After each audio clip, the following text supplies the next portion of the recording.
नमस्कार, मेरा नाम सौरभ त्रिपाठी है और आप देख रहे हैं बिहार की बात। बिहार की बात में आज चर्चा होगी शराबबंदी पर।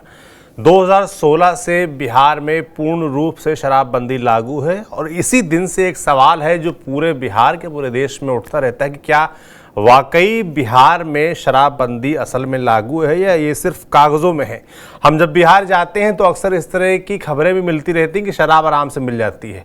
अक्सर ऐसे वीडियोस भी आते हैं बिहार से जहां शराब पिए लोग आराम से कैमरे के आगे बात करते नजर आ जाते हैं। जब मैं पिछली बार विधानसभा चुनाव कवर करने बिहार गया था तो वहाँ मुझे भी कई ऐसे लोग मिले जो आराम से शराब पीते घूम रहे थे और ये दावा कर रहे थे कि चलिए शराब आपको आराम से दिलवा देंगे। तो एक बहस का मुद्दा लगातार रहता है। इस बीच आज प्रशांत किशोर ने कहा है कि अगर उनकी पार्टी सरकार में आती है, सत्ता में आती है, तो वो मिनटों के अंदर ये जो शराबबंदी का फैसला है इसको हटा देंगे, शराबबंदी बिहार में नहीं रहने देंगे। उनका कहना है, उनका दावा है कि इससे हज़ारों करोड़ का नुकसान होता है राजस्व का, 20,000 करोड़ का नुकसान होता है राजस्व का, ऐसा उनका दावा है और वो इसका साथ नहीं देंगे। तो आज इसी पर विस्तार से चर्चा करेंगे बिहार की बात में। आपने कहा कि 15-17 वाला शराब में लगा हुआ है, ठीक बात, इसीलिए तो कह रहे हैं जैसे ही आएंगे 1 घंटा के अंदर शराबबंदी को हटा देंगे। इससे बड़ा फर्जी कोई कानून इस राज्य में लागू नहीं हुआ। ये पूरी तरीके से फर्जी कानून है। शराबबंदी के नाम पर शराब का दुकान बंद, होम डिलीवरी चालू, घर घर में शराब बिक रहा है, लोगों को परेशान किया जा रहा है और इस गरीब बिहार के लोगों का 20,000 करोड़ रुपया, याद रखिए, हर साल गरीब बिहार का 20,000 करोड़ रुपया का नुकसान हो रहा है। ये पैसा कहां जा रहा है? ये पैसा जा रहा है भ्रष्ट अफसरों के पास, ये पैसा जा रहा है शराब माफिया के पास, ये पैसा जा रहा है नेताओं के पास और वही लोग इस शराबबंदी को आगे बढ़ा रहे हैं। तो जन सुराज का बिल्कुल खुला मत है। लोग कहता है भैया शराबबंदी हटाने के लिए कहिएगा तो महिला वोट नहीं देगी। वोट मिले या न मिले, ये समाज के हित में नहीं है। इसलिए जन सुराज की व्यवस्था बनेगी तो मिनटों में शराबबंदी को हटा दिया जाएगा ताकि यहाँ के युवाओं का भविष्य न बिगड़े, वो शराब माफिया के हाथ में खिलौना न बने और शराबबंदी के नाम पर लोगों का 20,000 करोड़ रुपया का लूट न हो, गरीब लोगों को फंसाया पर बर्बाद न किया जाए।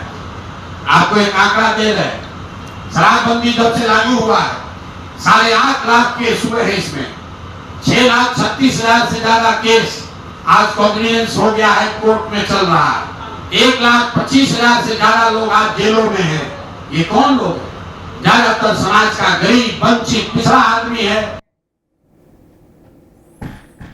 तो आप सभी लोगों ने प्रशांत किशोर को सुना। प्रशांत किशोर तमाम दावे कर रहे हैं, कह रहे हैं कि शराबबंदी के ज़रिए जो तमाम पैसा इकट्ठा होता है अवैध रूप से, शराब माफिया जो इकट्ठा करते हैं वो नेताओं की जेब में जाता है, माफिया के जेब में जाता है। गरीब जनता का पैसा सरकार राजस्व नहीं जाता जो कि उनके हित में लग सकता है। और इसको लेकर जो कानून बना है उसके तहत भी जो गरीब हैं, वंचित वर्ग हैं, उन्हीं के लोग गिरफ्तार किए जाते हैं और जेल भेजे जाते हैं। यानी कि अंतिम भुक्तभोगी गरीब और वंचित वर्ग होता है, इसलिए वो इसके विरोध में है।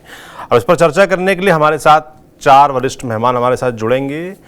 प्रदीप झा जी वरिष्ठ पत्रकार हैं, रवि उपाध्याय जी वरिष्ठ पत्रकार हैं, राहुल लाल जी राजनीतिक विश्लेषक हैं और आलोक वत्स जी राजनीतिक विश्लेषक हैं। चारों आप मेहमानों का बहुत स्वागत है। शुरुआत करते हैं जो आप सभी ने, मुझे लगता है ये प्रशांत किशोर का बयान सुन भी लिया होगा और शराबबंदी को लेकर जो लंबी बहस बिहार में चलती रहती है उससे भी आप सभी वाकिफ होंगे। सबसे पहले तो मैं यही जानना चाहूँगा कि बाहर के लोगों के मन में जो सवाल रहता है और ये जो आरोप लगते रहते हैं कि शराबबंदी सिर्फ कागजों में है, इसको आप लोग कैसे देखते हैं? आलोक जी। देखिए, शराबबंदी नाम की कोई चीज सौरभ जी बिहार में है नहीं। मैं बिहार से ही आता हूँ और बिहार के सीतामढ़ी जिले से आता हूँ। वहां पर नॉर्मल सारी चीजें शराब के नाम पर चल रही हैं और जिसका भी गांव में अच्छा घर बन रहा है आज के देश में, वो समझिए वो शराब का व्यापारी है या शराब के व्यापार में लिप्त है। जिसका भी गांव में बढ़िया मकान बन रहा है वो शराब का काम कर रहा है जी। हम नेपाल से सटे हुए हैं, वहां से भी नेपाली शराब भरपूर मात्रा में अवेलेबल है। ये जो फॉरेन लिकर है वो भी अवेलेबल है, होम डिलीवरी है। वहां के जितने भी नवयुवक हैं, बेरोजगार हैं, वो सब इसी में लिप्त है आजकल। कहीं से शराबबंदी नाम की कोई चीज नहीं है। जितना भी बात कहा है प्रशांत किशोर ने, जितना राजस्व का वहां पर घाटा हो रहा है बिहार गवर्नमेंट को, वो बिल्कुल सच है। बिल्कुल शराबबंदी नाम की कोई चीज नहीं, और बिहार के किसी डिस्ट्रिक्ट में नहीं।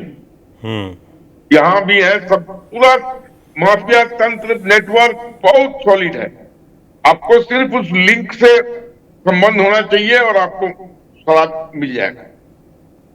पुलिस कमा के निहाल हो गया, ऑफिसर कमाल के निहाल हो रहे हैं, आबकारी विभाग के लोग पैसा कमा के निहाल हो रहे हैं, और आंखों में धूल झोंका जा रहा है कि जी शराबबंदी है। बिल्कुल नहीं है कहीं भी, 1% भी कहीं तक। हाँ, एक चीज जरूर है जी कि जो सड़क पर पी के लोग नाटक करता था, उसमें बहुत कमी आई है। अब जो भी पीता है, घर के अंदर पीता है, फार्म हाउस के अंदर पीता है और वही निपटा लेता है। बहुत कम लोग हैं जो उसका प्रदर्शन रोड पर करता है, जो पहले होता था। आप कह रहे हैं और छुप अगर- के पीने लगे हैं लोग, इतना जरूर कंट्रोल हुआ है, मगर शराब अवेलेबल है आसानी से और शराब पीने वालों में कोई कमी नहीं है आप कह रहे हैं, और जो भी कोई पैसा कमी इसका नहीं जा है। रहा है वो पूरा माफिया के पास जा रहा है। रवि उपाध्याय जी जी नहीं, मुझे एक सेकेंड, मुझे डर इस बात का है कि जिस तरीके से शराब की खेप वहां लाई जा रही है नेपाल से और हिंदुस्तान के दिल्ली से और हरियाणा से, उसमें अगर किसी दिन उच्च लिकर आ गया, पॉइजनस स्पूरियस लिकर आ गया, तो आपको सुनने में मिलेगा 400-500 आदमी किसी इलाके में घुलट गया, जी मर गया पीछे। जी, इस तरह की इसकी घटनाएं आती संभावना रहती प्रबल है, हैं। जी प्रबल संभावना इसकी बनी हुई है। फिर भी ऐसा हादसा हो सकता है अगर उस तरीके का लिकर प्रवेश ले लिया तो। जी बिल्कुल, जहरीली शराब का आप जिक्र कर रहे हैं, जो कि इस तरह की घटनाएं होती भी रही हैं हाल में बिहार में। रवि जी, मैं आपसे जानना चाहता हूं कि शराबबंदी को लेकर, आप वरिष्ठ पत्रकार हैं, तमाम बार आपने रिपोर्ट भी किया होगा इसको लेकर, ये जो दावे हैं ये वाकई सच में ज़मीन पे हैं, ये सिर्फ कागजी हैं? आवाज़ मुझे लगता है म्यूट है आपकी।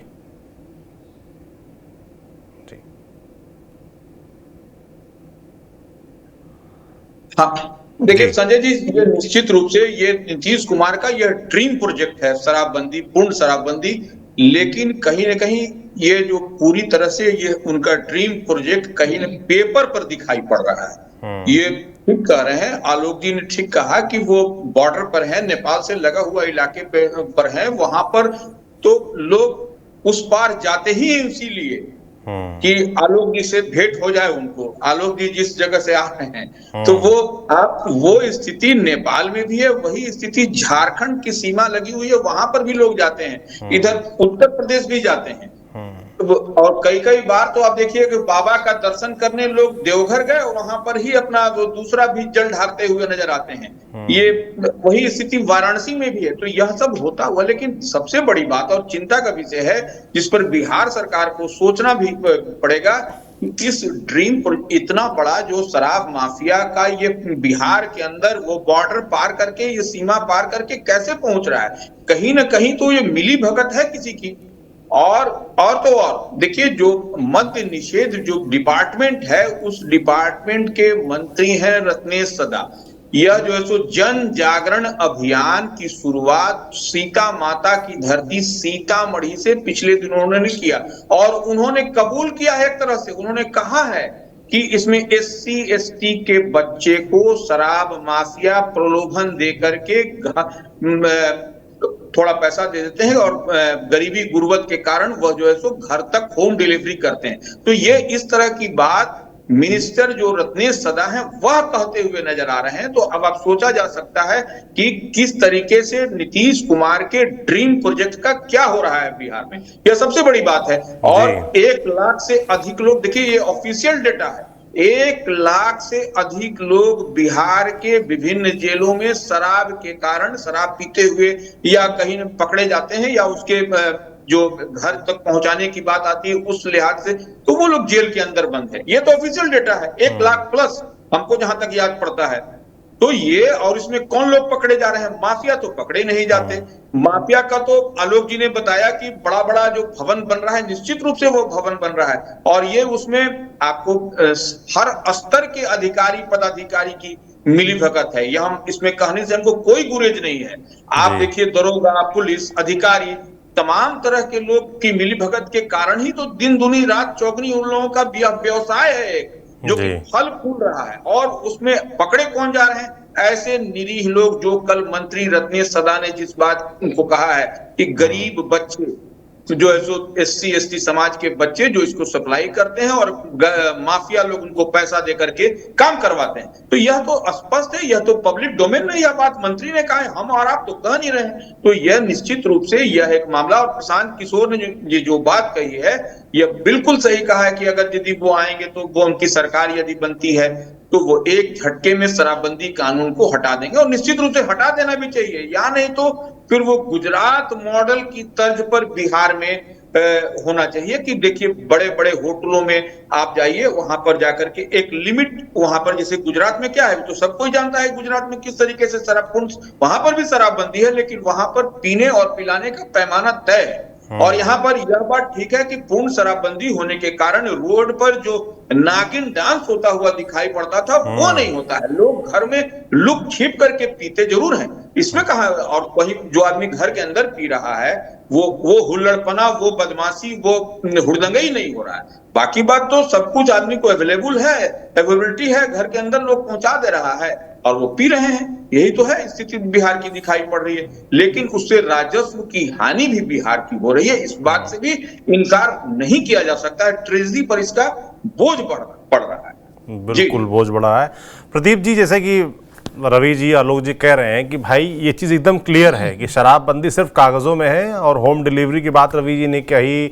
एक बात एक्सेप्ट कर रहे हैं कि ठीक है कि सड़क पर जो होता था वो नहीं हो रहा है, मगर छुप के हो रहा है, और इससे जो राजस्व का नुकसान है, जिसका जिक्र प्रशांत किशोर ने भी किया कि भाई शराबबंदी आप लागू तो करवा नहीं पाए, आपका ड्रीम प्रोजेक्ट था, अच्छी बात है, आपने लागू किया, ठीक है, महिलाओं के लिए आपने किया, महिलाओं को एक वोट बैंक की तरह बनाने के लिए आपने इसको किया, और इस बात को भी साफ तौर पर प्रशांत किशोर कह रहे हैं कि महिलाएं हमें वोट दे ना दें, मुझे फर्क नहीं पड़ता, पर हम इसको लागू करेंगे। कैसे देख रहे हैं इसको?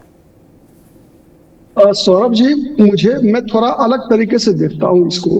क्यों देखता हूँ मैं बता रहा हूँ। जैसे देखिए, जिस समय ये शराबबंदी बिहार में लागू की गई तो ये नीतीश कुमार के द्वारा कहा गया। वैसे जो शराब की खपत नीतीश कुमार के मुख्यमंत्री बनने के बाद बिहार में बढ़ गई थी, ये सच्चाई है कि जितने ज्यादा शराब की दुकानें नीतीश कुमार के कार्यकाल में खुली थी उतनी पहले नहीं थी। बहुत तेजी से सरकार शराब की दुकानें खोली थी, हर मोहल्ले हर पंचायत में इसका विस्तार हुआ था। लेकिन जब नीतीश कुमार ने इसे बंद किया तो उसके पीछे सामाजिक कारण था, और वो सामाजिक कारण आज भी मौजूद है।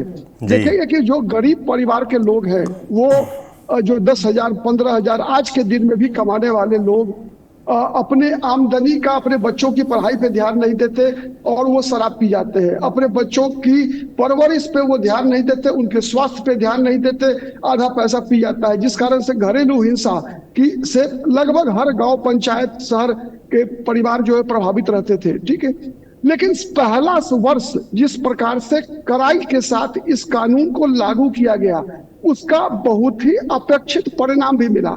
ठीक है, आपको याद होगा सौरभ जी कि उस दौरान पहले वर्ष के अंतर्गत सड़क दुर्घटनाएं घटी थी, घरेलू हिंसा पे कंट्रोल हुआ था, कानून व्यवस्था जो पर्टिकुलरली जो लड़कियों के साथ, महिलाओं के साथ छेड़खानी की घटनाएं भी जो है पर भी उसका काफी ज्यादा असर पड़ा था जब इन सब चीजों पे।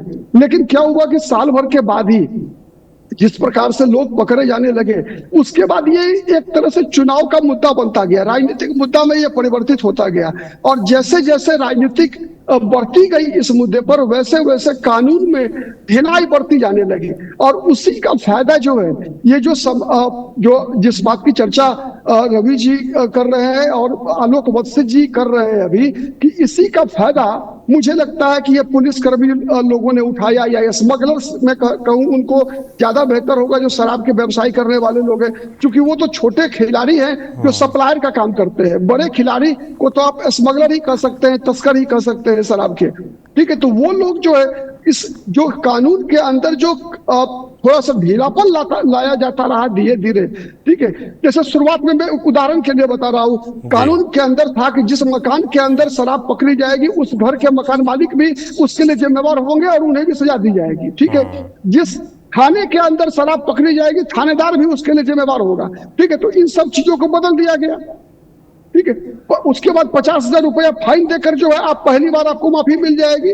तो इस प्रकार की जो कानून के अंदर जो जिस प्रकार की लाई गई उसका फायदा ये स्मगलर्स, ये सप्लायर्स, ये पुलिसकर्मी, जो आज थाना के बारे में हम लोग कानून व्यवस्था पे जब चर्चा करते हैं तो बताते हैं ना कि कानून व्यवस्था में जो हरास आ रहा है उसके पीछे चूंकि पुलिसकर्मी जो है केवल शराब पकड़ने में मस्त है, व्यस्त है, ठीक है। तो ये सब चीजों का फायदा जो है ये 3 प्रकार के लोगों ने उठाया है और उसी का परिणाम है कि अब धीरे धीरे देखिए जो ये कानून जो फेल कर रहा है।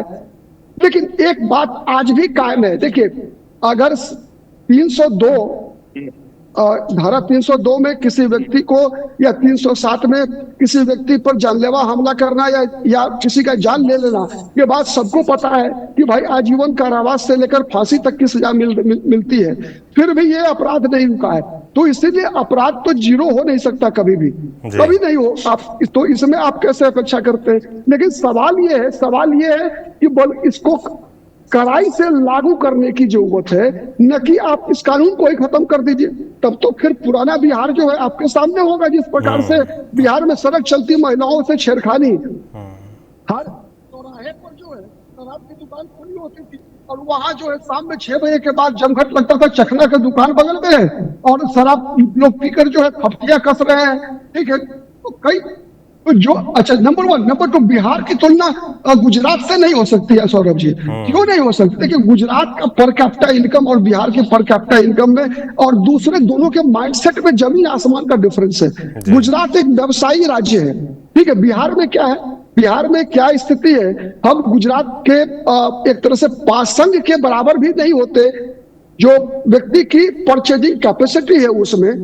तो आप रेस्टोरेंट में जाकर, बियर बार में जाकर, बड़े बड़े होटल्स में जाकर शराब पीने की आप आज देखिए ना, आज जो गरीब वर्ग के लोग हैं शराबबंदी का नुकसान उनको किस प्रकार से हो रहा है कि वो सॉल्यूशन का यूज करते हैं वो नशा के लिए, ठीक है। तो ये जो मुख्य मुद्दा ये है कि ये एक सामाजिक बुराई है। और जब प्रशांत किशोर गांधी जी की तस्वीर लगाकर जनसुराज का जो लोगो है उस पे बीच में महात्मा गांधी है, ठीक है। तो कैसे महात्मा गांधी को जस्टिफाई करेंगे, महात्मा गांधी के चित्र को? प्रशांत किशोर जब इसको शराबबंदी को वापस लेने की बात करते हैं तो थोड़ा इसका भी जवाब देना चाहिए। क्योंकि देखिए हम लोग जब एक इंटेलेक्चुअल डिबेट के रूप करते हैं जब, तो सबसे पहली प्राथमिकता हमारी क्या होनी चाहिए कि पहली प्राथमिकता जनता के प्रति हमारी जो जवाबदेही है वो होनी चाहिए कि सही और गलत क्या है। अगर शराबबंदी फेल है, अगर शराबबंदी गलत नहीं है बल्कि फेल करने वाली एजेंसियां गलत है, जब हम लोग चर्चा करेंगे कि वो फेल क्यों हो रहा है तो मुझे लगता है कि ज्यादा बेहतर संदेश हम समाज को दे पाएंगे। मेरा तो यही मानना है, ऐसा मानना है सौरभ जी। आपने बहुत ही बुनियादी बात बोली कि शराबबंदी बुरी चीज़ नहीं है और उसको जो इम्प्लीमेंट कराने की बात है, लागू कराने की बात है, तो जो एजेंसीज़ हैं जो इसको लागू नहीं करा पाई या सरकार या तमाम जो अधिकारी हैं वो इसके लिए जिम्मेदार है कहीं ना कहीं। और आप कहते हैं कि भाई बिहार के जो हालात थे जब शराब ठीक से खुल के बिक रही थी, गली गली बिक रही थी, तब जो हालात थे और तब जो महिलाओं के प्रति हिंसा थी, सड़क पर जो गुंडागर्दी हो रही थी, उस पर कहीं ना कहीं रोक लगी, तो शराबबंदी से दिक्कत नहीं। राहुल जी आप कैसे देख रहे हैं इसको? यहाँ मतलब दो चीज़ पक्ष आ गए, एक तो शराबबंदी बुरी चीज़ नहीं है पर शराबबंदी जिस तरीके से लागू है बिहार में वो गलत है, ऐसा बोल रहे हैं। और एक तरफ जो है आपने सुना है कि भाई शराबबंदी के पक्ष में चीज़ें हैं कि शराबबंदी हुई वो तो ठीक है मगर जिस तरीके से लागू है और उसके बाद से जो नुकसान हो रहा है राजस्व को वो ठीक नहीं है। सौरभ जी, वर्तमान समय में बिहार में जो शराबबंदी है हमें लगता है कि वो शराबबंदी के नाम पे बड़ी ही शर्मनाक स्थिति है। ऐसे तो मैं दिल्ली रहता हूं लेकिन जो मेरा मूल घर है वो है बिहार और झारखंड के सीमा पे, बिहार का बांका जिला और झारखंड का गोड्डा जिला। तो जो अभी देवघर की बात कर रहे थे रवि जी तो बिल्कुल सही कर रहे थे। और हम लोगों ने देखा अपने पत्रकारिता के दरमियान में कि जिस तरह से उत्तर प्रदेश की सीमा की तरफ क्या हालत है, अलग अलग सीमावर्ती क्षेत्रों में बिल्कुल ही आप इस प्रकार के चीजों को और बिहार के हर स्थिति में, ये नहीं कि मैं सीमावर्ती क्षेत्र में हूं तो वहां पे सौरभ जी ये स्थितियां दिख रही हैं जी। हर तरफ युवा पीढ़ी इसमें बहुत तरीके से शराब माफिया का जो कहानी है स्मगलिंग की, उसमें ऊपर से लेके नीचे तक, वो अब बिहार के पूरे प्रशासनिक ढांचे को, बिहार के पूरे संस्कृति को वो बहुत बुरी तरह से प्रभावित कर रहा है। तो देखिए, ये बात से प्रदीप जी के इस बात से मैं पूर्णतः सहमत हूं कि जब शराबबंदी लागू हुआ था तो शुरुआती 1 साल तक वो शराबबंदी थी और उसका बिहार को लाभ हुआ। उस समय अगर नीतीश सरकार उसी रूप में शराबबंदी को लागू कर सके तो अच्छी बात है, लेकिन अब तो हमें लग रहा है कि पूरा का पूरा बिहार सरकार का जो सिस्टम है वो शराबबंदी के विरुद्ध कैसे उसमें उसके छिद्र का कैसे उसका लाभ उठाना है, कैसे माफियाओं को लाभ उठाना है, इसलिए इसमें ब्यूरोक्रेसी शामिल है, इसमें राजनीति शामिल है, इसमें बिहार के जितने अलग अलग तत्व हैं वो सभी लोग इसमें शामिल हैं। अब आप सोच के देखिए कि बिहार जैसे राज्य में जहां से भी जनसंख्या घनत्व तो पहले ही सौरभ जी ज्यादा है, आप सोचिए वहां पे जुडिशरी के इंफ्रास्ट्रक्चर के ऊपर जिसके ऊपर कम ध्यान दिया जाता है। आप सोचिए कि पहले ही हम लोग कहते हैं कि हमारा न्यायालय जो है कि वो डेट पे डेट देता है, तारीख पे तारीख वाला न्यायालय है हमारा। बिहार के कोर्ट के ऊपर अगर आप देखिए इस समय प्रशांत किशोर जी का आंकड़ा सही है वो कि वो 6.25 लाख से ज्यादा जो है तो कोर्ट में मामले चल रहे हैं। आप सोच के देखिए कि एक एक्स्ट्रा बर्डन आपने जुडिशरी के ऊपर भी देके डाल दिया है। पुलिस प्रशासन का काम क्या बच गया, वो सारा काम छोड़ के जो है कि इसी शराब माफिया वाले में किधर से सलाई, वो किधर से पैसा वसूलने, किधर से पैसा ना वसूले, वो उसी काम में लगे हुए हैं। तो ये जो स्थिति है, यानी आपकी पुलिस प्रशासन की स्थिति बिगड़ रही है, आपकी जुडिशरी की स्थिति बिगड़ रही है, आपकी प्रशासनिक संरचना बिगड़ रही है, आपकी युवा पीढ़ी बिगड़ रही है। तो अगर शराबबंदी इस रूप में है तो ये शराबबंदी किसी काम का नहीं है। मेरा मानना है कि अगर शराबबंदी लागू करना है तो वो मॉडल शुरुआती 1 वर्ष वाला जो मॉडल, और हमें नहीं लग रहा कि बिहार सरकार का वर्तमान ढांचा और नीतीश कुमार अब सक्षम है कि वो शुरुआती 1 साल वाला शराबबंदी फिर से वो वापस ला सके। वो एक आदर्श स्थिति है सौरभ जी, और आदर्श स्थिति विवेक में एक अच्छी बात लगती है। वो बिहार हम लोग अभी चर्चा कर रहे थे कि बिहार देखिए गरीब राज्य भी है, बिहार सरकार के पहले आय का साधन भी कम है, तो शराब तो लोगों को मिल ही रहा है, हर किसी को मिल रहा है वहां पे। तो अब ऐसे स्थिति में सरकार को राजस्व का भी नुकसान हो रहा है। तो या तो फिर एक अलग सा टास्क फोर्स का कुछ सिचुएशन बना के कि वो जनरल पुलिस प्रशासन को आप इस काम में ना लिखें, उसके लिए शराबबंदी के लिए अलग से कुछ सरकार टास्क फोर्स जैसी कुछ स्थिति बना दे, उसके लिए अलग से कुछ स्ट्रक्चर बनाए। अब हो सकता है कि 1 साल कुछ अच्छे ढंग से चल जाए, लेकिन हम लोगों ने देखा है सौरभ जी मॉडल चाहे शराबबंदी का कहीं पे भी, गुजरात मॉडल में भी हम लोगों ने देखा है कि जहरीली शराब से गुजरात में भी कितनी मौतें हुई हैं। वो मौतें हम लोगों ने बिहार में भी होते हुए देखी है, बिहार में जिसके तरफ आलोक जी इशारा कर रहे थे। लेकिन बिहार के राजनीति में क्या है कि ये चीजें खुल के जिस रूप में, देखिए उनका कोई जनाधार विशेष नहीं है बिहार में सौरभ जी, मैं नहीं मानता कि वो बिहार के राजनीति में, लेकिन जो मुद्दा है जिसको उन्होंने उठाया है ये बिहार के लिए बड़ी गंभीर और संकट वाला मुद्दा है कि शराबबंदी है भी और शराबबंदी लागू भी नहीं है, और उसने सारे सिस्टम को ध्वस्त करके रख दिया है। ये जो अजीबोगरीब सिचुएशन बिहार की पहुंची है, उससे बिहार को मुक्ति कैसे मिलेगी? अब आप सोच के देखिए, बिहार में 3 पावर फोर्स हैं सौरभ जी, भारतीय जनता पार्टी, राष्ट्रीय जनता दल और तीसरी जो है कि वो जनता दल यूनाइटेड। अब हर कोई जो है कि नीतीश जी के लिए अपने दरवाजे खुला रखता है बिहार में।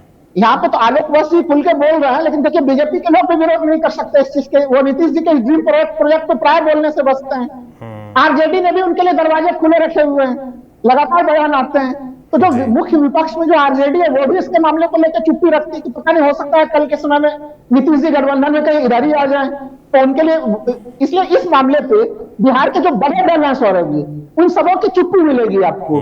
वो इतनी बड़ी गंभीर समस्या है, इसको जिस तरह से इसको अटेंशन मिलना चाहिए था बिहार के बड़े दलों के द्वारा, वो तवज्जो इसे प्राप्त नहीं हुआ है। हाँ, अब प्रशांत किशोर इसको लेके खुल के बोल रहे हैं, लेकिन वो बोल रहे हैं, उनके विचारों से भी मैं सहमत हूं, लेकिन वो बिहार के राजनीति के मुख्य प्लेयर नहीं है। ये भी एक जमीनी स्थिति है वहां पे, इसलिए ना तो उनकी सरकार आनी है 2025 में, और ना जो है कि वो ये निर्णय कभी लागू होना है ये। तो इसलिए इसका समाधान बिहार में कैसे निकलेगा, ये एक बड़ा बिहार वासियों के लिए और बिहार के लोगों के लिए एक बड़ा चिंता का विषय है। बिल्कुल बिल्कुल चिंता का विषय है। और आप लोगों की जो पहली टिप्पणियां सुन के मुझे ये बात समझ में आई कि आप लोगों का साफ कहना है कि शराबबंदी या तो हो तो ठीक से हो, या तो फिर ना हो। है ना, ये बीच का जो गेम है, जो या इसको लेकर जो राजनीति लगातार होती रहती है कि नीतीश कुमार लगातार इस बात का दावा करते हैं कि देखिए हमने शराबबंदी लागू की, महिलाओं को टारगेट करते हैं, और तमाम उनके लगातार 2-3 सर्वे ऐसे आए हैं जिसमें वो बताते हैं कि देखिए कितने लाखों लोगों ने शराब छोड़ दी है, महिलाओं के प्रति हिंसा कम हो गई है, घरेलू हिंसा कम हो गई है, यौन हिंसा कम हो गई, इस तरह के दावे। और ये दावे गलत भी नहीं है, मगर क्योंकि चीज़ें साफ तौर पर लागू नहीं है, उससे नुकसान सरकार का भी हो रहा है। और राजनीति की जो बात बोली राहुल जी ने कि नीतीश कुमार का ही ऐसा स्टेक फंसा हुआ है कि उनका कुछ पता तो है नहीं कि कल को आरजेडी के साथ चले जाएंगे कि कब तक बीजेपी के साथ रहेंगे, इसलिए शराबबंदी ऐसे बड़े मुद्दे पर कोई खुलकर बोलता नहीं। आलोक जी, राजनीति जो होती है शराबबंदी को लेकर, जैसे कि राहुल जी ने बोला, और आप लोगों की बात सुन के ये भी लगता है कि भाई इतना जब शराब माफिया बिहार में हावी है, होम डिलीवरी से लेकर सड़क में आप किसी भी आदमी से लीजिए, किसी भी जिले में जाके वो आदमी आराम से दावा करता है कान में आके कि आप जहां कहो वहां आपको शराब दिला देंगे आसानी से। तो क्या इसमें राजनीतिक संरक्षण भी है, ऐसे माफियाओं को, अधिकारियों का संरक्षण भी क्या है? देखिए सौरभ जी, मैं वरिष्ठ लोगों की बातें सुन रहा था।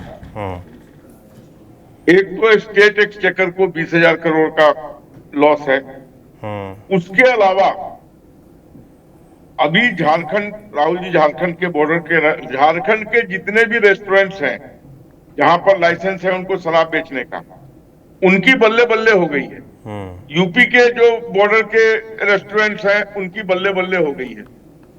जितने भी ये बड़े बड़े ये सीमेंट वाले, ये आपको फ्रिज वाले, ये लोग जो फलाना, जो ये लोग एक कांग्रेगेशन करते हैं जहां पर ये सारे लोगों को इनवाइट करके पार्टी करते हैं, वो कोई पार्टी पटना में नहीं हो रहा, मुजफ्फरपुर में नहीं हो रहा, गया में नहीं हो रहा, वो सारे झारखंड या और अगल बगल के स्टेट में हो रहा है। मगर इसको लेकर एक दावा मैं ये भी सुनता हूं लोग जी कि तमाम जो दावे आते हैं उसमें एक दावा ये भी इसके विपक्ष में कि जो पैसा शराब में खर्च हो रहा था वो अब शराब में खर्च ना होकर बच्चों की पढ़ाई पे खर्च हो रहा है, और तमाम जो ज़रूरी चीज़ें हैं घर की उन पर खर्च हो रहा है, राशन पे खर्च हो रहा है, जो क्वालिटी ऑफ लाइफ है वो बच्चों की, परिवारों की, महिलाओं की बड़ी है, उसमें विस्तार आया है, और वो भी तो राजस्व में जुड़ता है। ये सब फर्जी फिगर्स हैं। ऐसा कुछ नहीं है। जिसको अपने बच्चे को पढ़ाना है बिहार में वो पढ़ा रहा है, चाहे वो खेत बेच के पढ़ा रहा हो। इस पैसे की बचत करके वो नहीं पढ़ा रहा है। जिसको पीना है वो पी ही रहा है, चाहे जहां से जुगाड़ करके पी ले। जो वहां के रेस्टोरेंट्स है उनकी कमाई बंद हो गई है, जो होटल है उनकी कमाई बंद हो गई है। तो दो तरफा मार पड़ रहा है बिहार को। ऑलरेडी बिहार इतना गरीब है, उसको और एक ये सब पैसे का जो हानि हो रहा है उसके कारण, अरे ऐसे जितने भी नौजवान हैं पूरे डिस्ट्रिक्ट में जो बेकार हैं वो इसी व्यवसाय में लिप्त है। और जेल जाके आना, पता नहीं कौन सा कानून है, कितनी सख्ती है, वो छूट के चला आता है। फिर दोबारा एक आदमी को मैं जानता हूं जो 7-8 बार जेल गया इस काम में और फिर वापस आके वही काम करने लगा। ऐसे लड़के देखे हैं मैंने नेपाल बॉर्डर पर। एक बार मैं किसी के यहाँ बैठा हुआ था तो एक लड़का आया उसको डिलीवरी देने शराब की। उसने जो जैकेट पहन रखी थी उसमें 40 शराब की बोतलें थी, वो छोटी वाली जिसको यहाँ पौवा बोलते हैं दिल्ली में। वो नेपाल बॉर्डर गया, सुबह 40 वहां से लोड किया और शाम में आके यहाँ 4,000 रुपया 3,000 रुपया उसके ऊपर कमा लिया। तो सोचिए कि उसकी कमाई महीने की 1,20,000 की है। इतना तो MBA का डिग्री ले लेता तब नहीं कमा पाता। तो इस तरीके के चीजों को बहुत बढ़ावा मिल गया है और ये कंप्लीट फेलियर है। बिल्कुल कंप्लीट फेलियर है, इसमें कोई दो राय नहीं है। फेलियर तो है क्योंकि कागजों में चीजें ज्यादा दिखती हैं, सड़क पर उतने पुलिस वालों के पास टाइम नहीं हो, दिन भर शराबबंदी में लगे हुए हैं और वहां शराब वाले को पकड़ते नहीं है बल्कि अपने पैसा का उगाही करते हैं। उनकी कमाई बढ़ गई है, स्टेट एक्सचेकर की कमाई बढ़ गई है। जो अभी वरिष्ठ पत्रकार प्रदीप जी बोल रहे, चखना का जितना दुकान है वो बॉर्डर पार चला गया है। आप नेपाल, जहाँ का मैं रहने वाला हूँ, सुरसंड के बगल में जब आप जाइएगा, बॉर्डर के पास 100 लिकर शॉप खुल गया है, 200 वहां पर चखना का दुकान खुल गया है कि जितना इधर था सब उधर चला गया है। किसी चीज में कमी नहीं आई है। जाइए उधर, भरपेट पी लीजिए और इधर आ जाइए। वो जो बोलते हैं ना बलून फूक के दिस दैट, सब कहने की चीजें हैं। सारी इक्विपमेंट्स हैं बॉर्डर पर, उसको 100 रुपया 200 दीजिए और अपना चलते हुए निकल जाइए। कंप्लीट फेलियर है और लोगों के आंख के सामने है ये जितनी बातें मैं कह रहा हूँ इसमें कोई छिपी हुई बात नहीं मतलब है। इसमें अब कोई इसमें सवाल ये कल्पना उठता है ना बात कि नहीं है। कंप्लीट फेलियर है, तो क्या शराबबंदी गलत चीज है या जो उसका इम्प्लीमेंटेशन है वो दिक्कत? रवि जी, मैं आपसे समझना चाहता हूं, क्योंकि ये जो बार बार ये दावा किया जाता है कि 20,000 करोड़ रुपए के राजस्व का नुकसान हो रहा है बिहार सरकार को, और दूसरी तरफ ये भी दावा आता है कि भाई वो पैसा जो शराब में खर्च हो रहा था वो अब सही जगहों पे लग रहा है, बच्चों की पढ़ाई पे लग रहा है, घर के राशन पे लग रहा है, जो स्टैंडर्ड ऑफ लाइफ है वो बढ़ा है। ये दो दावे दिखते हैं और उस बीच जो ये राजनीति होती है वो दिखती, कैसे देख रहे हैं इसको? नहीं, देखिए, राजनीति तो वो सब कोई भी पार्टी हो, कोई भी शराबबंदी, लेकिन नीति बहुत अच्छी है, इसमें कहीं कोई दो मत नहीं। लेकिन एक बात सबसे बड़ी बात है जो आम आवाम हमको आपको सबको सोचनी चाहिए या सोचनी पड़ेगी कि बिहार में शराबबंदी है ही या नहीं है, तो कैसे है, अगर नहीं है तो ये दोनों विषय को आप दोनों को कनेक्ट करके देखिए। एक तरफ तो नीतीश सरकार ने ड्रीम प्रोजेक्ट है कि इसको शराबबंदी अच्छी चीज है। अब दूसरी तरफ अगर यदि आप इसको ऐसे देखें कि शराबबंदी के कारण जो स्टैंडर्ड ऑफ लिविंग है, कई लोग जो पहले पैसा जो पी करके इधर उधर कर देते थे, वो कहीं ना कहीं उस पर अंकुश लगा है, तो अब उनके बच्चे पढ़ रहे हैं। अब वायलेंस जो घर में डोमेस्टिक वायलेंस की हम लोग बात करते हैं वो निश्चित रूप से कम हुआ है। अगर वो पत्नी डराती भी है, अगर यदि आप दारू पी करके कहीं से आप मंगा भी लिए, पी भी लिए, तो वो कहती है कि हम पुलिस को फोन कर देंगे, पकड़वा देंगे। और ऐसी कई घटनाएं हाल के दिनों में या पिछले दिनों प्रतिवेदित भी हुई है। हो सकता है हमारी बात से आप लोग इत्तेफाक न रखें, लेकिन ऐसी घटनाएं हैं, आप ग्राउंड जीरो पर जा करके देखिए, हम लोग बैठ करके डिस्कशन कर ले, वो दैट इज डिफरेंट। लेकिन आप इस बात को देखिए कि इस तरह की घटनाओं में निश्चित रूप से कमी आई है। और ये राजस्व का देखिए, कोषागार पर, ट्रेजरी पर ये निश्चित रूप से यह लोड बढ़ा है इसमें। लेकिन अब यदि आप हम जो बात कर रहे हैं, गुजरात मॉडल की बात कर रहे हैं, वो देखिए आप पहले वाले कालखंड की आप बात कर रहे थे 2016 से पहले, तो 2016 से पहले निश्चित रूप से हर मंदिर, मस्जिद के, स्कूल, कॉलेज के बगल में नीतीश नहीं खुलवा दिया था शराब का दुकान, शराब का ठेका। लेकिन उसके बाद जब प्रतिबंध हुआ तो वो निश्चित रूप से बड़े बड़े कंपनियों का जो यहाँ पर प्लांट था उसको भी यहाँ से हटाना पड़ा। तो यह सब तो किया गया है, लेकिन अब ये सबसे बड़ी बात है, कहीं ना कहीं सरकार का जो फोर्स है, फोर्स इन द सेंस की जो इंप्लीमेंट करने वाले लोग हैं, वही कहीं ना कहीं इधर उधर मिले हुए दिखाई पड़ते हैं। तभी आपके स्टेट में आकर के, और जो आप लोग बात कर रहे हैं, चखना का दुकान बढ़ गया, वो सीमावर्ती इलाके में दारू का दुकान बढ़ गया, तो वह सब तो होगा। वो तो दूसरे स्टेट से भी आपको बात करने की आवश्यकता है कि आप एक चीज याद करिए, आप लोगों को याद होगा हरियाणा में बंसीलाल की गवर्नमेंट ने भी पूर्ण शराबबंदी लागू की थी। वह बंसीलाल को उसको रोल बैक करना पड़ा था। वो रोल बैक नहीं तो वो उनकी किस तरीके से भद पिटी थी। राहुल जी हमारी बात से इत्तेफाक रखेंगे, वो हम वहां पर उस समय चंडीगढ़ में ही हमारी पोस्टिंग थी, हम जानते थे उस किस तरीके से सड़क के इस तरफ पंजाब, सड़क के इस तरफ हरियाणा हुआ करता था। लोग इधर से उधर भी जाते थे तो मुंह में, माउथ में उसको लगा करके टेस्ट कर, जो पंजाब के लोग जो उधर जाना गए तो उधर रह गए, और इधर रह गए तो उधर गए। कई बार झाड़ू से महिलाएं पीटा करती थी। तो यह सब भी दृश्य हमने वहां देखा है। तो लेकिन अब देखिए, यहाँ पर बिहार में ही आपके रत्नेश सदा मिनिस्टर जो इस बात को कबूल कर रहे हैं, जीतन राम मांझी जो नरेंद्र मोदी कैबिनेट में मिनिस्टर हैं, बिहार के एक्स चीफ मिनिस्टर हैं, उन्होंने भी पिछले दिनों कहा है कि कई वरिष्ठ अधिकारी जो है सो रात में 9 बजे के बाद जो है सो मार के बैठ जाते हैं। तो यह सब कौन ऐसे अधिकारी हैं, यह भी आप देखिए, पकड़िए उसको। यह सब पर भी तो जिस सरकार को, हमको, आपको इस पर काम करने की आवश्यकता है, अवेयरनेस फैलाने की जरूरत है। और अवेयरनेस, और देखिए, ये कानून बना देने से नहीं होगा। कानून तो वो पहले भी था कि अगर यदि आप शराब पी रहे हैं, आपके पड़ोसी के घर में उसका ढक्कन भी अगर यदि शराब का मिल गया तो आपका इंट्रोगेशन होगा, आपको पुलिस पकड़ के ले जाएगी। तो उस तरह का कानून अंग्रेजी हुकूमत भी नहीं चाहिए। वो इस तरह का चाहिए कि जिससे हम और आप मिलकर के, देखिए, अगर हम पिए हैं तो निश्चित रूप से हमको आप ही कराइए। कोई अगर आपको प्रोवाइड कर रहा है तो वो उसको अरेस्टिंग होनी चाहिए, लेकिन उसमें ट्रांसपेरेंसी भी होनी चाहिए, ईमानदारी के साथ। यह नहीं कि कानून बना दिया और अंग्रेजी हुकूमत के जैसा आपको उठा करके खाली कह दिया कि देखिए फलना व्यक्ति पिया हुआ, उसको उठाया, ले जाकर के लॉकअप में बंद कर दिया। तो इससे यह भी ठीक बात नहीं है। बिल्कुल, कई बार ऐसे जो तमाम कानून बनते हैं अपने देश में, उनको देखकर ये भी लगता है कि कानून जैसे उगाही का जरिया हो, कि कानून बना दिया, करना था उसके लिए सख्ती, लोगों को जागरूक, मगर लोग तो मानेंगे नहीं, तो लोगों को कानून इंप्लीमेंट कराने से अच्छा है कि उसके बदले उनसे उगाही कर लो, वसूली कर लो, और वही तंत्र बिहार में लागू नजर भी होता, जैसा आप लोग दावा कर रहे हैं, और जो तमाम दावे आते हैं उससे लगता है इजाजत चाहेंगे आपसे। जी जी बिल्कुल जी जी जी प्रदीप जी, मैं आपसे समझना चाहता हूँ, इसके जो हमने राजस्व वाला पक्ष था वो तो समझा, अब मैं आपसे जानना चाहता हूं कि महिलाओं को ही केंद्रित करते हुए एक महिलाओं की सभा थी 2015 में, जब नीतीश कुमार ने इस बात का ऐलान किया था कि सरकार आएगी हमारी तो हम लागू कर देंगे शराबबंदी, और उन्होंने अपना वादा निभाया, लागू कर भी दी। अब जैसे आज आपने सुना प्रशांत किशोर को, वो कह रहे हैं कि महिलाओं से जुड़ा मामला है, महिलाएं चाहे मुझे वोट ना दे मैं तो उसको हटाऊंगा, वो साफ तौर पर ये कह रहे हैं। तो महिलाओं के बीच शराबबंदी को लेकर क्या माहौल रहता है, शराबबंदी को लेकर वो कितना पक्ष में रहती हैं, या कल को अगर कोई मान लीजिए सरकार इस तरह का दावा जैसे प्रशांत किशोर कह रहे हैं, तो क्या वाकई उनको नुकसान झेलना पड़ेगा इसका?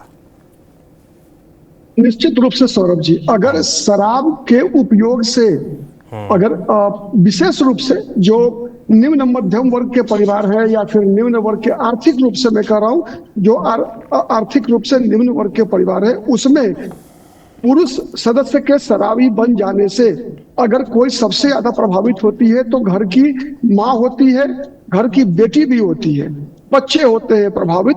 तो इसीलिए महिलाओं के लिए तो ये बहुत ही सेंसिटिव मुद्दा है, नंबर 1। नंबर 2, महिलाओं की मांग पर ही, और महिलाएं इससे बहुत खुश है सौरभ जी, आप कहीं भी जाकर ये एक सर्वे कर लीजिए आप किसी भी माध्यम से, ठीक है, आप देखेंगे कि महिलाओं का समर्थन शराबबंदी के साथ है, नंबर 1। नंबर 2, जो एक उगाही करने की बात हो रही थी, मैं उस पर मैं थोड़ा सा बताना चाहूंगा। देखिए, उगाही करने वाले जो लोग हैं ना, वो तो कहीं ना कहीं एक सोर्स बंद होता है तो दूसरा सोर्स वो ढूंढ लेते हैं, इसीलिए उगाही करने का सोर्स आप शराबबंदी खत्म करके बंद कर देंगे, ये कोई समस्या का समाधान नहीं है, क्योंकि वो तो फिर नया सोर्स मिल जाएगा उनको, कोई ना कोई मिल जाएगा।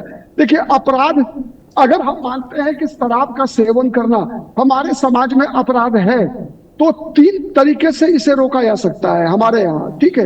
एक तो होता है कानून का भय, व्यक्ति के अंदर, किसी भी व्यक्ति के अंदर कानून का भय स्थापित होना जरूरी है, अदरवाइज सिविल सोसाइटी में पुलिस की कोई जरूरत ही नहीं होती, ठीक है, नंबर 1। नंबर 2, दूसरा लोग डरते हैं किसी भी अपराध को करने से लोक लाज से, ठीक है। जब तक हमारा समाज शराबियों को महिमामंडित करता रहेगा, मतलब शराब पीने वाले लोग समाज के अंदर जब आते हैं तो उनको लज्जित होना महसूस कराना समाज का भी दायित्व है। केवल कानून के सहारे जो है हम किसी भी अपराध को न रोक पाए हैं, जब हम बलात्कार जैसे अपराध को नहीं रोक पाए, इतनी कड़ी सजा है उसके लिए, जब हम हत्या जैसे अपराध को नहीं रोक पाते हैं, जब हम उससे भी विभक्त कई, मैं नाम नहीं लेना चाहता आज के दिन, ऐसे कुकर्मों को भी हम जब रोक नहीं पाते हैं जब समाज के अंदर, ठीक है, केवल कानून के सहारे, तो आप शराबबंदी को कैसे रोक देंगे? नहीं रोक सकते। केवल तो 3 स्तर पे डर होना सबसे अनिवार्य शर्त होता है किसी भी अपराध को रोकने के लिए। एक होता है कानून और पुलिस का डर, दूसरा होता है समाज का डर, लोक लाज का डर। जब तक आपको ये एहसास नहीं हो कि मैं आज शराब पीकर जाऊंगा, मेरे पड़ोसी जो है मेरे ऊपर थूकेंगे, मेरी पत्नी थूकेगी, मेरे बच्चे थूकेंगे मेरे ऊपर, तब तक आप उस विकृति से ऊपर नहीं आ सकते। तीसरा होता है भगवान का डर, ठीक है। ये 3 डर ही किसी भी व्यक्ति को किसी भी अपराध को करने से रोकती है, ठीक है। और ये तीनों डर आप भाषा में कह सकते हैं, क्या आप पुलिस का राज स्थापित करना चाहते हैं? नहीं, ऐसा नहीं है। इसी को बैलेंस करने के लिए तो 2 और डर है ना, पुलिस जी राज को ही स्थापित करने से बचाने के लिए ही तो ये और 2 डर है कि किसी भी नए कानून को बनाने के बाद जब तक उस कानून को एग्जीक्यूट करने के लिए, इंप्लीमेंट करने के लिए समाज का सहयोग नहीं मिलेगा, तब तक वो कैसे लागू हो पाएगा? कोई भी अपराध हो, छोटा सा एक चोरी भी करके कोई बच्चा हमारे घर में आ जाता है, अगर हमारा ही बच्चा है, किसी पड़ोसी का 5 रुपए लेकर आ गया, हम उसे पूछते हैं ना कि भाई बेटा ये कहाँ से लेकर आए हो, तो चलो कान पकड़ के उठा बैठी करो, ठीक है। तो ये एक तरह से जो सामाजिक नियम है या किसी भी प्रकार से, ये तो जीवन का हल की बात खुद कर दी। मैं खुद भी पूछने वाला था कि भाई जो हम बातचीत चर्चा कर रहे हैं शराबबंदी को लेकर, एक बड़ी बहस है बिहार में, और इसका हल क्या होना चाहिए भाई कि या तो पूरी तरीके से शराबबंदी हट जाए या शराबबंदी सख्ती से लागू कराई जाए, जैसे कागजों में है वही जमीन पर दिखना चाहिए। राहुल जी कैसे देख रहे हैं, इसका हल क्या दिखता है आपको? सौरभ जी, हल के ऊपर तो मैं आऊंगा, लेकिन बिहार में शराबबंदी है और वो किसी रूप में लागू है ये हमें नहीं दिखता सौरभ जी। कम से कम मैं अपने आंखों से जिस बिहार को देखता हूं, हमें वहां पे शराबबंदी लागू एक ही साल दिखा है। मैं एक साल मानता हूं कि शराबबंदी लागू रही है और अच्छे से रही है। तो अब सवाल देखिए, आप दूसरी चीज की सरकार का ये दावा कर देना कि नहीं अब क्वालिटी एजुकेशन पे खर्च हो रहा है, दूसरे जगह पे खर्च हो रहा है, क्योंकि अब अधिकृत तौर पर तो शराब बिक नहीं रही है सौरभ जी, अनधिकृत तौर पे कितना बिक रहा है और वो क्वांटिटी क्या है, वो पहले से घटी है, बढ़ी है, ज्यादा हुई है, वो अब उसका अधिकृत संख्या नहीं है। लेकिन जो स्थिति हम लोग देखते हैं वहां पे, चाहे वो निचले तबके के लोग हों, ठीक है कि पहले 2 बोतल पीते थे तब वो आधा बोतल ही पियेंगे, लेकिन शराब पी हर कोई रहा है, वो उसके काला बाजारी जो कुछ भी कह ले उसको। हमें लग रहा है कि हम लोगों को इस चीज को सोचना पड़ेगा। बिहार का समाज ऐसा नहीं कि वहां पर शराबी व्यक्ति को कोई बहुत महंगा मंडित रूप से देखे, तो वो उसको बुरे ढंग से ही देखता है, तो समाज पर भी हम दोषारोपण नहीं कर सकते। सौरभ जी, मेरा सवाल ये है, समाज तो बिहार का वही है, अगर बिहार का समाज ही शराबियों को प्रोत्साहन देता तो प्रथम 1 वर्ष में शराबबंदी कैसे शानदार ढंग से लागू होता? तो समाज उस समय भी वही था, समाज अभी भी वही है सौरभ जी। हमारा सिस्टम क्यों बिगड़ गया? मैं कह रहा हूं कि देखिए, सामान्य लोगों के लिए कानून है। हमें लग रहा है कि अगर बिहार सरकार को शराबबंदी वाकई में गंभीरता से लागू करना है तो उन्हें अपने सिस्टम के लोगों के ऊपर बहुत सावधानी रखना चाहिए। उनके ऊपर शक्तियां, जनता के ऊपर शक्ति छोड़ दीजिए। अगर पुलिस वाला ही अगर दिख रहा है वसूली करते हुए, वो खुद शराब का सेवन करते हुए दिख रहा है, बड़े बड़े उच्चाधिकारी शराब का सेवन करते हुए दिख रहा है, ऐसे कितने मामलों पर सौरभ की कार्रवाई हुई है? बिहार के हम लोगों ने देखा है कि वरिष्ठ IAS अधिकारी, वरिष्ठ IPS अधिकारी, DSP रैंक के अधिकारी, SDM रैंक के अधिकारी, कितने लोग जेल गए हैं बिहार में? मुझे नहीं लग रहा जो जेल जाने वाले लोग हैं वो उन्हीं पर नियम लागू भी कराना सौरभ जी, और उनके ऊपर नियम लागू भी नहीं होता, वो पैसा भी बनाते हैं। मैं प्रदीप जी के इस बात से सहमत हूं कि ठीक है, आप इस पे हटा भी दीजिएगा तो दूसरे रास्ते तलाशेंगे, लेकिन अगर मैं मान के चलता हूं शराबबंदी लागू करने की इच्छा भी है तो आपको सामान्य जनता को दंडित करने से पहले आपको अपने ही सिस्टम के लोगों को काफी कठोरता से निपटना पड़ेगा, और उस कठोरता से निपटने में बिहार सरकार पूरी तरह से विफल रही है सौरभ जी। अगर नहीं तो मैं कहता हूं कि अगर इस प्रकार के कुछ प्रयास हो, बड़े अधिकारियों के ऊपर भी कार्रवाई हो, बड़े नेता अगर कोई शराब पी रहे हैं, भले ही किसी पार्टी को हो, आप कीजिए उन्हें भी अंदर, उसके ऊपर भी ये नियम कानून लगा दीजिए, हमारे लोग को भी डर जाएंगे। लेकिन ये इच्छा शक्ति भी नहीं है इस कानून को लागू करने में सौरभ। बिल्कुल, मैं कहता हूं बिहार आपके बात से जी, आपके बात से लगता है कि जो शक्ति है, आप कह रहे हैं कि नीचे से नहीं, नीचे से ऊपर नहीं, ऊपर से नीचे शक्ति होनी चाहिए। जो ऊपर बैठे नेता लोग हैं, अधिकारी हैं, माफिया तंत्र है, या जो राजनीतिक संरक्षण की बात होती तो ऐसे जो लोग हैं उन पर पहले सख्ती की जाए, ना कि जो निचला तबका है जिसको उतनी समझ नहीं है चीज़ों की, उन पर कार्रवाई के बजाय ऊपर सख्ती की जाए तो चीज़ें ज़्यादा आसानी से जो कागज़ों तक सीमित रह गए हैं वो ज़मीन पर लागू हो पाएंगी। प्रदीप जी, राहुल जी, आलोक जी, आप तीनों का बहुत बहुत धन्यवाद हमसे इस चर्चा में जुड़ने के लिए। बाकी बिहार का ये मसला ऐसा है जिस पर ये बहस चलती रहेगी जब तक कि इसका कोई फाइनल हल नहीं निकलेगा, संपूर्ण हल नहीं निकलेगा। कागज़ों में जो दावे होते हैं वो ज़मीन पर वाकई नज़र नहीं आएंगे। आप देखिए, जो भी सत्ता से जुड़े लोग हैं या जो लागू करवाने वाले लोग हैं, उनसे आप कभी भी बात करेंगे ऑन द रिकॉर्ड, जब आप कैमरे पे बात करेंगे तो वो यही कहेंगे नहीं सब कुछ बढ़िया है, एकदम शराबबंदी है, देखिए आंकड़े कितने कम हो गए हिंसा के, महिलाओं के प्रति यौन हिंसा और जो तमाम आपराधिक गतिविधियाँ थी वो कम हुई हैं शराबबंदी की वजह से। मगर जब ऑफ द कैमरा आप बात करिए और पत्रकारों और विद्वानों से बात करिए, वो ऑन द कैमरा भी बात एक्सेप्ट करते हैं, कबूलते हैं कि बिहार में शराबबंदी कागज़ों में है, बाकी सब जगह खेल खुला चल रहा है। ऐसे दावे लगातार किए जाते हैं। सरकार को इसकी चिंता करनी चाहिए, बिहार के लोगों को इसकी चिंता करनी चाहिए और शराबबंदी को लेकर एक साफ नीति सामने आनी चाहिए, साफ गोई से वो लागू होनी चाहिए। आपका बिहार के लोगों का इस पूरे विषय पर क्या सोचना है, हमें कमेंट बॉक्स में लिखकर जरूर बताएं। बाकी देखते रहिए TV9 डिजिटल। शुक्रिया।